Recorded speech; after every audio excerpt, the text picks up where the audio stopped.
네, 여러분 안녕하세요. 보았습니다. 오늘은 멀티 프로세스에 대해서 같이 공부해 볼 거예요.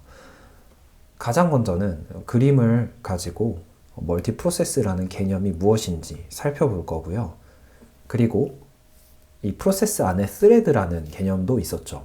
그 스레드가 하드웨어와 밀접한 연관이 있는데 결국 멀티 프로세스를 이해하기 위해서는 하드웨어와 소프트웨어 사이의 연관성에 대해서도 알면 도움이 되기 때문에요. 그래서 그 연관성에 대해서 설명드릴 거고요. 마지막으로 이 프로세스 자체 내부의 구조가 어떻게 되어 있는지 조금 더 깊게 살펴보는 것으로 이 멀티 프로세스라는 구조, 이 개념에 대해서 설명드리는 강의를 마치려고 합니다. 그러면 바로 시작할게요. 여기 보이시는 그림이 있을 텐데요. 멀티 프로세스를 설명하기 위해서는 그림을 이해하시는 것이 도움이 됩니다. 왜냐하면 결국 프로세스도 추상적인 개념이기 때문에 이것을 그림으로 표현하면 이해가 더 쉽거든요. 제가 지난 시간 영상에서 프로세스의 개념을 설명하면서 이 그림을 보여드렸을 거예요. 이 프로세스는 프로그램이 OS에 의해서 메모리 영역을 할당받고 실행 중인 것이라고 제가 설명드렸었는데요. 그 프로세스 안에는 실행의 흐름인 이 스레드가 존재한다고 설명드렸었어요.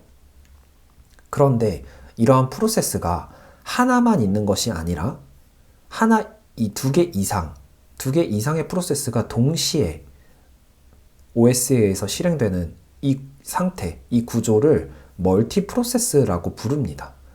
그래서 정리를 하면 여기 보시는 것처럼 하나의 프로그램이 실행되어서 프로세스가 이제 생성된 것을 보실 수 있고요. 또 다른 프로그램이 실행되어서 다른 프로세스가 생성되어 있는 걸 보실 수 있죠. 그런데 둘 사이에 소통이 필요해요. 왜 소통이 필요하냐면 메모리가 각각 다른 영역을 할당해주고 있기 때문에, 즉 OS가 프로세스마다 다른 영역의 메모리를 할당해주기 때문에 예를 들어서 이 초록색 메모리를 할당받은 A라는 프로세스에 있는 데이터들을요, B라는 프로세스는 접근할 수가 없는 거예요. 왜냐하면 B라는 프로세스는 파란색 영역의 메모리를 할당받았기 때문에. 그래서 이 A라는 프로세스와 B라는 프로세스가 소통하기 위해서는요, 즉 서로의 데이터나 이 실행 흐름을 공유하기 위해서는 인터 프로세스 커뮤니케이션이라는 IPC를 활용하게 되어 있어요. 이 IPC를 활용해서요, 서로 다른 영역의 메모리에 저장되어 있는 데이터들을 공유할 수 있게 되는 것이죠. 그런데 이러한 IPC를 활용해서 공유하는 것은 이제 이해가 되신 거죠. 그런데 이 안에 싱글 스레드가 아닌 멀티 스레드로 돌아가고 있는 이 구조에 대해서 조금 더 자세하게 우리가 살펴보려고 해요.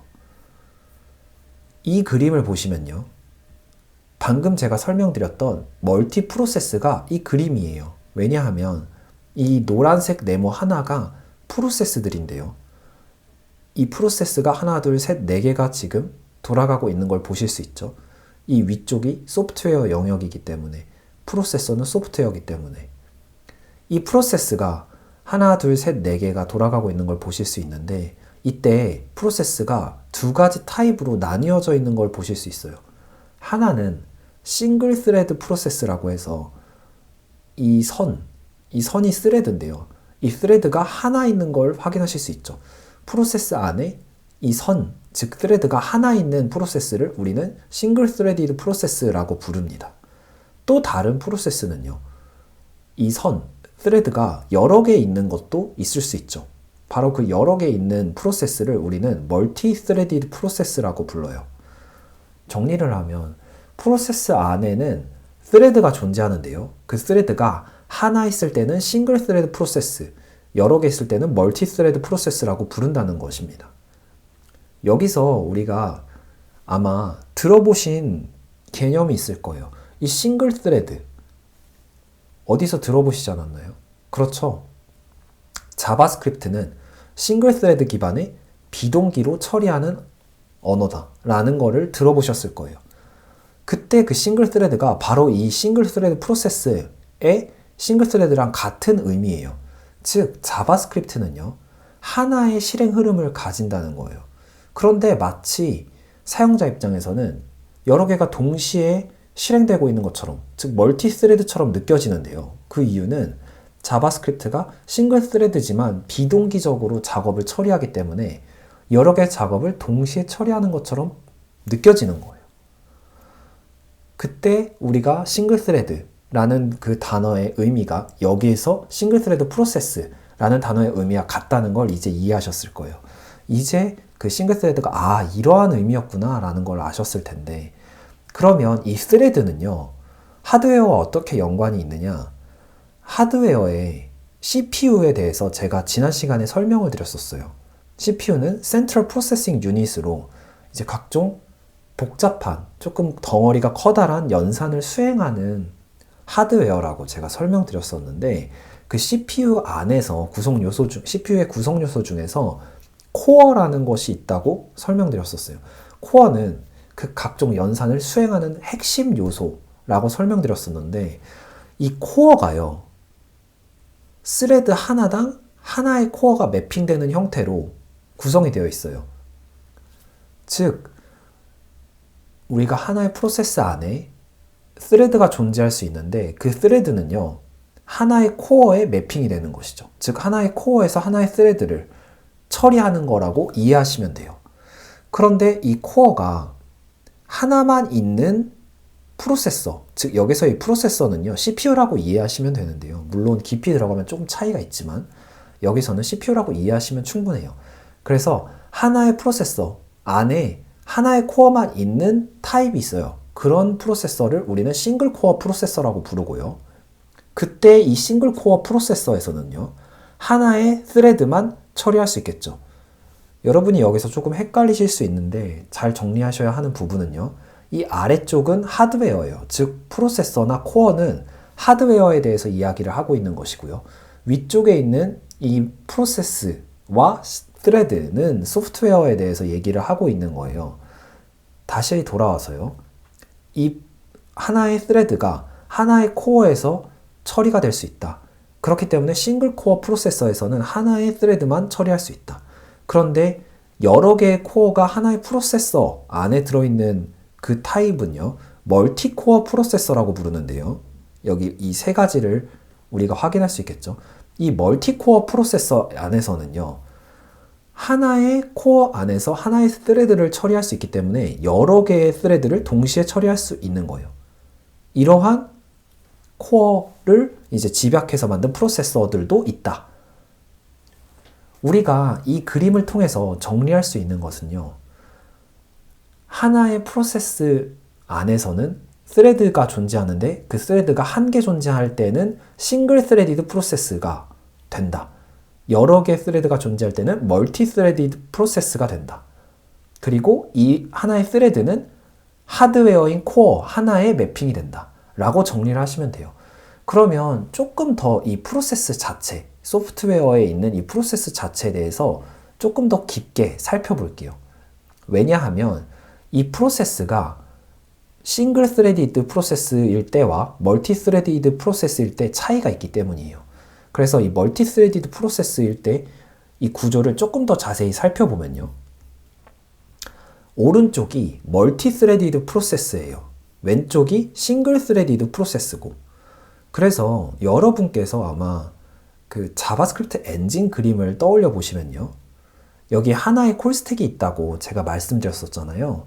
이 하나의 콜스택이요, 바로 여기에서 설명드린 이 하나의 콜스택이라고 이해하시면 돼요. 그리고 이 힙이 메모리 힙이죠. 그런데 싱글 스레드 프로세스와 멀티 스레디드 프로세스 둘 다 공통점이 하나 있어요. 공통점은 무엇이냐? 바로 이 메모리가 한 개 있다는 거예요. 메모리 영역이 하나라는 거예요. 즉, 정리하면요, 프로세스가 하나 생성될 때 메모리 영역은 하나만 생성이 돼요. 아까 이 그림에서도 제가 설명드렸었죠. 하나의 프로세스에는 한 메모리 영역이 할당되어지는 거예요. 그래서 이 각각의 프로세스가 서로 소통할 때는 인터 프로세스 커뮤니케이션이라는 것을 통해서 서로 소통한다고 말씀드렸었죠. 그래서 각각 저장된 데이터나 이 메모리상에 떠 있는 요소들을 공유할 수 있게 된다. 접근하려면 인터프로세스 커뮤니케이션, IPC를 활용해야 한다. 라고 말씀드렸었어요. 그래서 제가 말씀드리고자 하는 핵심은 바로 여기 있는 건데요. 이 멀티스레디드 프로세스는요, 어떠한 장점이 있냐면 스레드끼리 메모리를 공유하고 있기 때문에 서로 실행을요, 하는 흐름에서 필요한 데이터들을 빠르게 공유할 수 있어요. 왜냐하면 하나의 메모리를 각각의 스레드가 공유하고 있기 때문에. 그래서 이 스레드가 실행될 때 B 스레드의 결과가 필요하다. 그러면 A 스레드에서 바로 알 수 있어요. 왜냐하면 메모리를 공유하니까. 그런데 만약에 이 A 스레드에서 이 D 스레드에 있는 실행의 결과 값을 알고 싶다, 접근하고 싶다고 한다면 어떻게 할 수 있냐면 메모리가 다르기 때문에 IPC, 즉 인터프로세스 커뮤니케이션을 통해서 이 D 스레드에 있는 결과 값을 공유할 수 있다는 거죠. 접근할 수 있다는 거예요.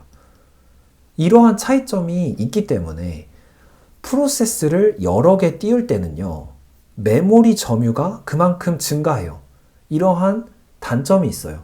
대신에 프로세스를 여러 개 띄우면 각각의 메모리를 할당받기 때문에 접근을 제한할 수가 있잖아요. 그래서 보안적인 측면에서 더 유리하다는 장점도 있어요.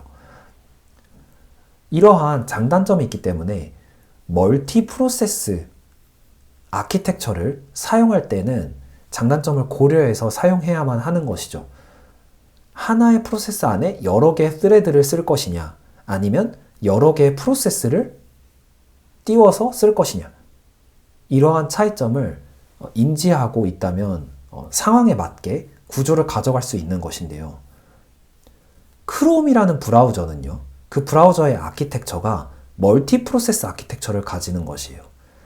그래서 다음 시간에 우리가 이제 멀티 프로세스라는 개념에 대해서 정확히 이해했기 때문에 크롬 브라우저 아키텍처인 멀티 프로세스 아키텍처에 대해서 조금 더 깊게 공부할 거예요. 이게 각각 브라우저마다 이 브라우저 아키텍처가 다르거든요. 크롬은 멀티 프로세스 아키텍처를 가지고 또 다른 브라우저는 싱글 프로세스 아키텍처를 가지기도 해요. 그리고 조금씩 그 브라우저의 아키텍처가 조금씩 달라요. 어떤 프로세스를 분리해서 프로세스별로 사용하는지. 그런데 이제 우리가 다음 시간에 배울 것은 크롬이라는 브라우저는 어떠한 브라우저 아키텍처를 가지는지, 그것은 멀티 프로세스 아키텍처인데, 그럼 이제 우리가 멀티 프로세스라는 개념을 이해했기 때문에 그 크롬 브라우저의 아키텍처를 이해하는 데도 도움을 받을 수 있을 거예요. 여기까지가 오늘 강의 내용입니다. 그럼 바로 이어지는 크롬 브라우저의 아키텍처에 대해서도 많이 시청해주세요. 감사합니다. 안녕.